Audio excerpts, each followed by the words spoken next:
I discovered that my daughter organized a bullying campaign against her transgender classmate. Now she has to face the consequences because I am canceling her dream sweet 16. My husband John and I have a daughter, Madison. Ever since she was little, Madison dreamed of having the perfect 16th birthday party. Since Madison had always been well behaved, we decided that we would throw Madison the birthday party of her dreams. We both have financial stability, so cost wasn't an issue. We put months of planning into this party. Madison's actual birthday was on Monday, and we had a small family dinner at her favorite restaurant to celebrate since her actual birthday party was scheduled for 3 weeks from now. Everything was perfect until Wednesday, when my husband and I were called into a meeting at Madison's school. We were surprised to discover that Madison was suspended for her involvement in aggressively bullying a transgender classmate, Kelly, who had recently attempted to do something that I'm not allowed to say on this post. I'm ashamed to admit that I didn't believe it at first, but after I forced Madison to show me her phone so that her father and I could look through her texts and social media, I was shocked to discover that not only was Madison involved, but she was the ringleader of a group of girls in her grade that bullied her. There were texts of Madison telling Kelly that she would never be a real girl and asking if she still had a penis. There were plans in the private group to pull Kelly's pants and underwear down in the middle of the cafeteria to prove that she was a man.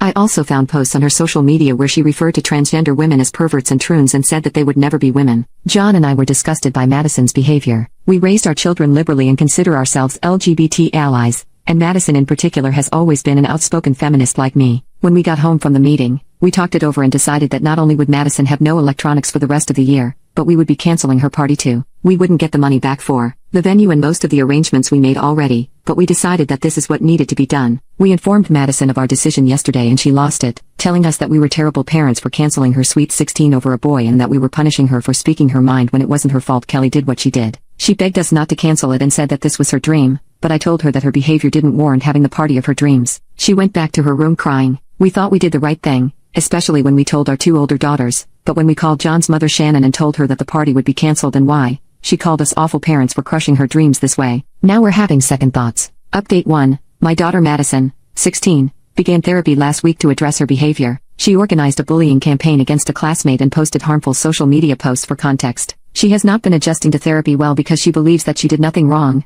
and this has resulted in arguments between her, myself, and my husband. If anything, I think this has caused her to double down on her behavior. This morning we got into an argument because I discovered her trying to steal her confiscated cell phone from my husband's office. I took the phone back from her and planned to put it in his safe along with our other valuables, but she threw a fit when I took it and started to scream at me that she hated me and wished I were dead. I have plans to tell Madison's therapist, but I'm distraught by what happened. I kept sobbing and it even woke my husband up from how loud I was. I never thought that one of my children would say this to me. I don't know where I went wrong, but I feel like a fool for not noticing this behavior sooner. Second update. I'm sorry to report that Madison has only doubled down on her behavior in the weeks since my last post. She's now refusing to talk to me unless it's about dinner or to bully me into handing over her electronics. She has started at a new school this semester because we wanted to keep her away from her victim and the friends that she organized the harassment with, and she hasn't adjusted to it well. As far as I know, she has made no friends yet, but my husband John and I are refusing to transfer her back to her old school and this frustrates her. We also refuse to give her electronics or social media back to her, and it will stay that way for the rest of the year. Unfortunately, she blames Kelly,